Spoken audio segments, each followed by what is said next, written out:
আসসালামু আলাইকুম। আশা করি সবাই অনেক ভালো আছেন। আজকে হাঁসের মাংসের ভুনা করে দেখাচ্ছি।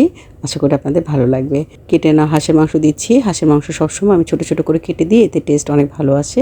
এখানে মাংস রয়েছে 2 কেজি। পেঁয়াজ বাটা দিয়ে দিচ্ছি 1 কাপ পরিমাণ, আদা বাটা দিচ্ছি 1 টেবিল চামচ পরিমাণ, রসুন বাটা দিয়ে দিচ্ছি 1 টেবিল চামচ পরিমাণ, 1 টেবিল চামচ পরিমাণ ধনিয়া গুঁড়ো, 1 টেবিল চামচ পরিমাণ দিয়ে দিচ্ছি জিরা গুঁড়ো, লবণ দিয়ে দিচ্ছি স্বাদ মতো, হলুদ দিচ্ছি 1/2 টেবিল চামচ পরিমাণ, লাল মরিচের গুঁড়ো দিচ্ছি 2 টেবিল চামচ পরিমাণ, তেজপাতা দিয়ে দিলাম কয়েক টুকরো, দারুচিনি দিলাম এলাচ কয়েক টুকরো, সয়াবিন তেল দিয়ে দিচ্ছি আর দিয়ে দিচ্ছি সরিষার তেল। 2টা তেল আমি মিক্সড করে ব্যবহার করছি। আর হাঁসের মাংস কিন্তু আমি সবসময় সরিষার তেল দিয়েই রান্না করি।